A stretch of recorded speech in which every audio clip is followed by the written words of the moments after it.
मैथिली समझ सिनेही अनुरागी श्रोता का राजीव नमस्कार। श्रोतागण साहित्यिक यात्रा का नवकरी लऽ आइ पुनः हम अपना यूट्यूब चैनल मैथिली स्नेही के माध्यम से अहाँ सबके समक्ष उपस्थित भेलहुँ हँ। आजुक जे ई कथा यात्रा है, एहि कथा यात्रा के सूत्रधार छथि अपना मैथिली साहित्य के प्रतिष्ठित कालजयी रचनाकार प्रोफेसर हरिमोहन बाबू। प्रोफेसर हरिमोहन बाबू एकटा चरित्र खट्टर कका के लऽ कऽ बहुत पैघ रचना सब केने छथिन। हिनकर एकटा खट्टर कका के तरंग जे छै से एकटा अलगे एकटा रचनावली छनि, किताब छनि जे ओहिमे खट्टर कका के चरित्र के राखि कऽ जे छै से बहुत किछु ओहिमे अपन ओ फिलॉसफी रखने छथिन। हुनकर दर्शन ओ मूलतः प्रोफेसर हरिमोहन बाबू सबगोटा जनै छी जे दर्शन शास्त्र के प्रोफेसर छलाह पटना यूनिवर्सिटी में। आ मैथिली मातृभाषा से एतेक अनुराग छलनि जे मैथिली मातृभाषा में ओ जे प्रयोग केलखिन हँ शायद आब आगू हेतै कि नहि हेतै असंभव बुझाइए। बहुत सुंदर प्रयोग केलखिन आ हुनकर जे भी प्रयोग अछि से सबगोटा आत्मसात एहि चीज के करै छियै। तऽ आइ हिनकर जे ओ खट्टर कका के चरित्र जे छै ओही में एकटा हिनकर वही किताब में लिखने छथिन खट्टर कका एक भव्य व्यक्तित्व। खट्टर कका के संदर्भ में केहन तरह के लोग छथिन वही पर में लिखने छथिन खट्टर कका एक भव्य व्यक्तित्व। ओ राखि रहल छी। अगर केओ गोटा नव छी हमरा चैनल पर पहले बेर देख रहल छी वा सुनि रहल छी तो चैनल सब्सक्राइब कर ली से आकांक्षा। तो बेस लेल जाओ खट्टर कका एक भव्य व्यक्तित्व। खट्टर कका विनोदी व्यक्ति छथि। हुनकर प्रत्येक बात विनोदपूर्ण होइत छनि, बल्कि संपूर्ण जीवन विनोदमयी बुझू। खट्टर कका के लोक अभिनव चरवाक कहै छनि। बहुत लोग खट्टर कका के अभिनव चरवाक कहै छनि, कारण जे हुनको सिद्धांत या जावत जीवेत सुखं जीवेत। सूर चढ़ै छनि तऽ स्वर्ग नरक आत्मा परलोक पुनर्जन्म मोक्ष धर्म अधर्म सबके भंगक तरंग में बहा दैत छथिन। वेद पुराण धर्मशास्त्र तंत्र मंत्र ज्योतिष आयुर्वेद सबहक धज्जी उड़ा दैत छथि। भगवानों से परिहास करबा में नहीं चुकै छथि। पाखंड सबके खंडन में ततबा रस भेटै छनि जे सामाजिक रूढ़ि वा अंधविश्वास पर प्रहार करबाक हेतु सदा सोटा नेने तैयार रहै छथि। खट्टर कका तर्कक दाव पेच लगा कऽ ओ प्रतिपक्षी के चित्त कऽ दैत छथि आ बिन हरैत चून बजबौने नहीं छोड़ै छथिन। एहन अखरियल जीव छथि खट्टर कका। एहन दिव्य भव्य व्यक्तित्व छथि खट्टर कका। किंतु खट्टर कका के शुष्क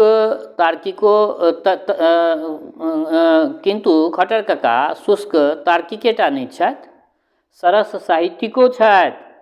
हुनकर बात बात में तेहन श्लेष यमक वक्रोक्ति आदि चमत्कार भरल रहै छनि जे श्रोता मुग्ध भऽ जाइत छथि। कोनो व्यंग तऽ तेहन होइत छनि जे सुनबै तऽ आश्चर्यचकित भऽ जेबै, जेनाकि अर्थो गिराप पिहितः निहितश्च कश्चित् सौभाग्यमेति मरहट्ट धृकुचाभः नागरीपयोधर इवाति तरा निगूढ़ं न गुर्जरी अस्तन इवानी तरा प्रकाश। खट्टर कका के तीक्ष्ण तर्क ओ मृदुल परिहासक सम्मिश्रण देख कऽ संस्कृत कवि के ई गर्भोक्ति स्मरण भऽ जाइए। येखां कोमल काव्य कौशल कला लीलावती भारती तेखां कर्कश तर्क वक्र वचनोद्गारापि किं हीयति। ये कांता कूच मंडले करुरुहा सानंद मारोपिता तैंकी मतकरी कुंद शिखरे नारोपनियासरा। से तेहन रसज्ञ छलखिन तिनका खट्टर कका के जेहन रसज्ञ तिनका खट्टर कका में ततेक अधिक रस भेटतनि। ई हमर ई कहब अछि। लेखक लिखै छथि खट्टर कका स्वच्छंद चिंतन ओ बुद्धि विलासक प्रतीक थिका। सामान्यतया जाहि बात के लोक ठीक कऽ कऽ बुझैत अछि तकरा विलक्षण युक्ति से काटि ओकरा उल्टा सिद्ध करबा में अद्भुत बात कहि श्रोता के चकित करबा में हुनका बड्ड मोन लगै छनि। खट्टर ककाके एहि कलामे ओ तेहन प्रवीण छथि जे चुटकी बजबैत उनटे गंगा बहा दै छथिन। हँसी हँसीमे तेहन मार्मिक बात कहि दै छथिन, कखनो काल हँसिए हँसिएमे तेहन मार्मिक बात कहि दै छथिन जे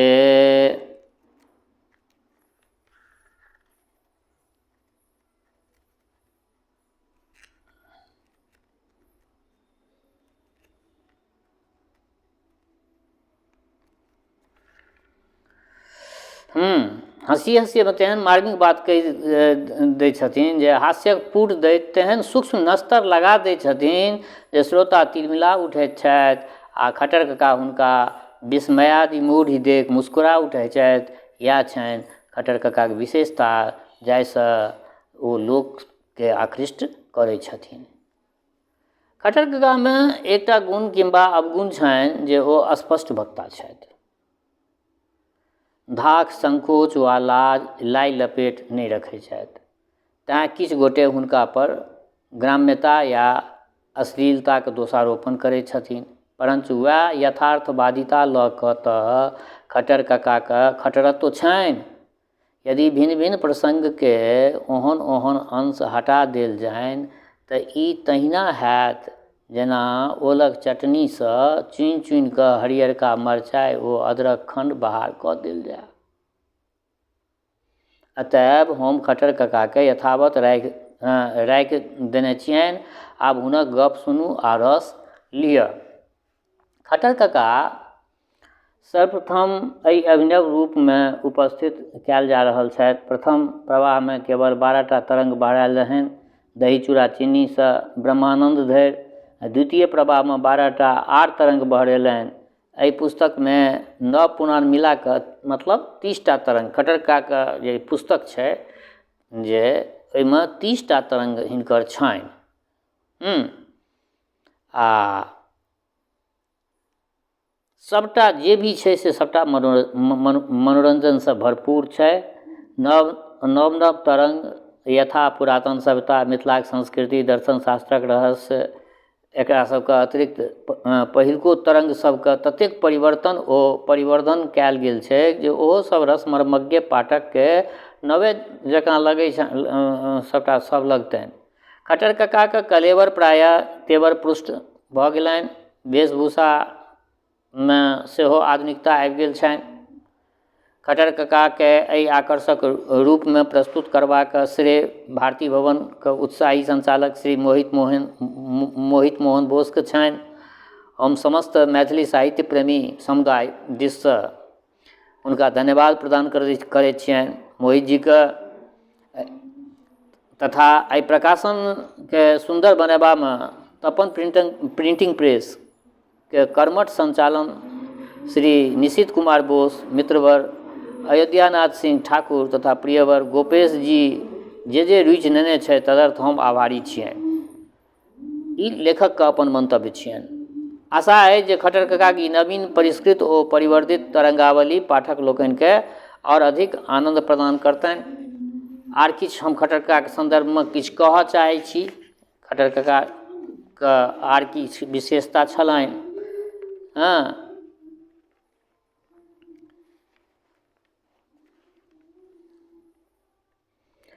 हम हुनका एक दिन कहि देलियनि जे अहाँके नाम तऽ आब बहुत दूर दूर तक विख्यात भऽ गेल यऽ।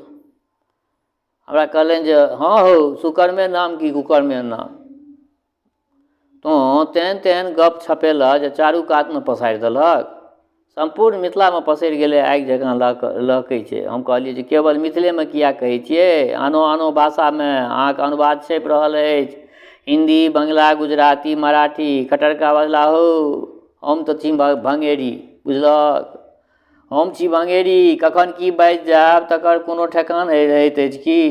ताहि गपके कतहु एतेक महत्व देल जाय।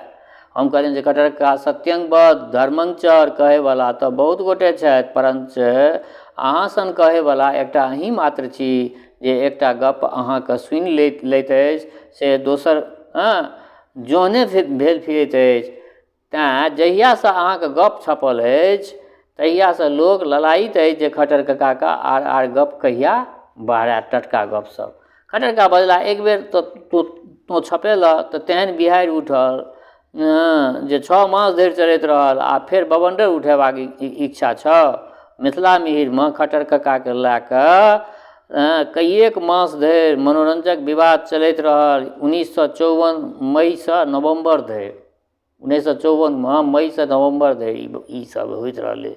तैँ कहलखिन, हम कहलियनि जे खट्टरका पंडित लोकनि जे सब बजैत छै तकर अहाँ ठीक उल्टा कहै छियै, तैँ ओ लोकनि अहाँके नामसँ हरकै छथि। खट्टरका बजला, हौ हौ हम की कहै छियै अपने दिससँ, हम अपना स्वभावसँ लाचार छी। जे बात बहुत गोटाके मुँहसँ सुनै छियै से बिन कटने हमरा रहले नहि जाइत अछि। हम कहलियनि जे खट्टरका किछु गोटे कहै छै जे अहाँ अपना तरङ्गमे एहि देशक संस्कृतिके भसिया दै छियै। खट्टरका हँसैत बजला, हौ बता एहि देशक संस्कृति की बतासा छै जे हमरा भङ्गक लोटामे पड़ैत देरी गलि जेतै?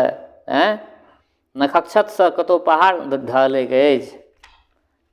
हम कहलियनि जे खट्टरका किछु गोटेके आक्षेप छनि जे अहाँ पर पाश्चात्यके रङ्ग चढ़ल अछि। खट्टरका भवाके हँसि पड़ला, बजला, हौ हम धोती अंगपोछावला आदमी, कहियो टाइ टोप नहि लगौलहुँ, कहियो हमरा तू देखने छ? हम कहलियनि जे हाँ हम तऽ नहि कहियो देखलहुँ। खट्टरका, हम आमिल देल राहड़ीके दालि खाइ छी, कहियो छुरी काँटा लऽ कऽ हमरा खाइत देखलह अछि? हम कहलियनि ना। खट्टरका, हम कान पर जनेऊ चढ़ा लोटा लऽ कऽ मैदान जाइ छी, कहियो कागतक व्यवहार करैत देखलह अछि या सुनलह अछि? हम कहलियनि ना। खट्टरका, तहन हम कथी लेल साहेब भेलहुँ? एहन एहन आलोचकके महाप्रणम्य देवता कऽ कऽ हम बुझक चाही।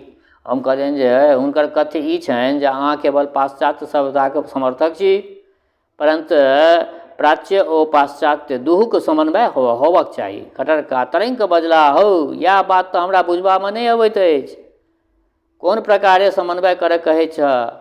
आब जँ शिवजीके माथ पर सोडा वाटर ढारि दियनि, भगवानक नैवेद्यमे बिस्किट चढ़ा दियनि, भगवतीके आँचरक बदलामे गाउन ओढ़ा दियनि, कुलदेवताके लिपस्टिक लगा दियनि, श्राद्धमे केक लऽ कऽ पिण्ड दियनि, ब्राह्मण भोजन करा कऽ हाथमे बिल दऽ दियनि, जनेऊ धोबक हेतु लॉन्ड्रीमे दऽ दियै, तोरा काकीके अंग्रेजीमे समदाउन गाबऽ कहियनि।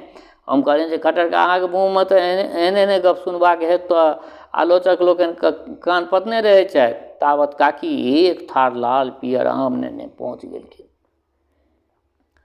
आ हमरा दुनू गोटाके बीचमे राखि देलखिन। पात पर सरिसोके पियर चटनी सेहो छलै। हमरा संकोच करैत देख खट्टरका बजला, हौ आम सन अमृत फल केओ छोड़ै? एहन फल पृथ्वी पर दोसर छै? देखऽ केहन सुन्दर उत्प्रेक्षा कयल छै। त्रापास्यां जम्बू स्फुटित हृदयं तारिम फलम भयादन्तस्त्रोयं दुरशिखरजं लांगली फलम समाधत्ते शूलं हृदय परितापं च पनसा समद्भूते च्युते जगते फलराजे प्रभवती। आत्माके उत्कर्ष देख आ फलक की हाल होइत छनि? जामुनक मुँह कारी स्याह भऽ जाइ छनि, अनारक छाती फाटि जाइ छनि, नारिकेरके पानि भऽ जाइ छथि, कटहरक हृदयमे शूल यानी नेरहा पैसि जाइ छनि। हम कहलियनि खट्टरका अहूँके देख कऽ किछु गोटाके इएह हाल भऽ जाइ छनि। खट्टरका बजला, बेसी प्रशंसा नहि करऽ, आम खा, ई गोपी थिकै, ई मिठुआ, ई कर्पूरिया, ई मधकुपिया, देखऽ केहन विलक्षण सौरभ छै। हम आस्वादन करैत कहलियनि, वाह एकसँ एक अपूर्व, जेहने अहाँके गप होइत अछि तेहने। खट्टरका हँसैत बजला, आइ बड्ड काव्य करैत छा, फेर किछु छपेबह की? हम कहलियनि जे खट्टरका 10-12टा नव गपक आज्ञा दिअ। खट्टरका बजला, हौ हम छी मदक की लोक, कखन की बाजि जाइ छी से की मोन रहैत अछि? हम कहलियनि परञ्च हम तऽ अहाँके एक एकटा बात नोट केने जाइ छी। खट्टरका कहलनि, हौ बाबू तखन तऽ तोरासँ डर मानक चाही, तोरा कहियोके सावधान कऽ देबाक चाही। ये कहाँ गेलहुँ सुनै छी? हम कहलियनि जे खट्टरका अहाँ तऽ सब बातमे परिहासे रहैत अछि, हम शास्त्र पुराण धर्म कर्म स्वर्ग नरक पाप पुण्य पर अहाँके दृष्टिकोण राखऽ चाहै छी। खट्टरका चौबा लगबैत बजला, हौ हमर की कोनो अस्थायी विचार रहैत अछि? जखन जे सुर चढ़ि गेल, ई रस लहरी सभक हेतु थोड़बे होइत छै। जिनका ओतेक रस नहि पचतनि से विषममन करथुन। 6 मसीहा नेनाके यदि 1 बाल्टी आमक गारा पिया दहक तऽ की हाल हेतै ओकर। हम कहलिए कटहरका अपना दिससँ किछु बजिते नहि छियै, सबटा तऽ शास्त्र पुराण के प्रमाण दैत छियै। तखन लोक अहाँके किया दोष देत। कटहरका हौ एहि देशक जानल नहि छौ, मिथ्या ब्रूयात प्रियं ब्रूयात आ न ब्रूयात सत्यम प्रियम। यदि हमरो घुमा फिरा के बाजा आबितै तऽ लोक बड़का विद्वान कऽ कऽ बुझितै, परंतु हम तऽ सोच सोच कहि दै छियै जे तैँ बदनाम भऽ जाइ छी। अस्पष्ट वक्ताके कतहु गुजर होइ छै। हम कहलियनि जे कटहरका एकटा बात कहू, अहाँसँ सब भितरिया अहाँ ई सब भितरिया मनसँ कहै छियै कि केवल लोकके हँसाबक हेतु कहै छियै। कटहरका मालदहक कतरा खाइत बजला, आब तो हमर भाती सबटा भेद जानऽ चाहै छै, एके दिनमे बुझि लेबऽ। हौ हम गंगेश आ गोनू झा दुनूके वंशज छी, एहि बातके किया बिसरि जाइ छ। तो हाथ किया बाढ़ि देलक। एखन आमक बादशाह मालदह तऽ पड़ले छै, बिना सुरमेके माला की। हम एकटा मालदह लैत कहलियनि तखन आज्ञा दिअ जे आब हम दोसर भाग छपाबी, परंतु एहि बेर हम अहाँके असली नाम गाम खोलि देब। कटहरका बजला, अरे एहन बात करबो जुन करियऽ, एहिठाम मेला लागि जायत, घरमे जतबा चूड़ा आम अछि से 2 दिनमे निघरि जायत, तोरा काकीके काल्हि चूल्ही फूकैत फूकैत प्रलय हेतनि। हम कहलियनि जे बेस, तऽ आशीर्वाद दिअ जे कटहरका बाम हाथे अपन भंगोटना हमरा माथमे टेकबैत बजला, हम आशीर्वाद दै छी जे एहि बेर सुनल चुनल गारि अहाँके सुनऽ पड़ै, डहकनोसँ बेसी। हम कहलियनि जे ई तऽ साफ भऽ गेल यौ कटहरका, आब उद्धार कयल जाओ। कटहरका सरिसोक चटनी मुँहमे दैत बजला, उद्धार इएह जे जखन फेर हमरा दोसर सुर चढ़त तऽ एही तरंगक जवाबो लिखा देबो। हौ खट्टरक उत्तर खट्टरे दऽ सकैत छथि, गजानां पंकमग्नानां गजा एव धुरंधरा।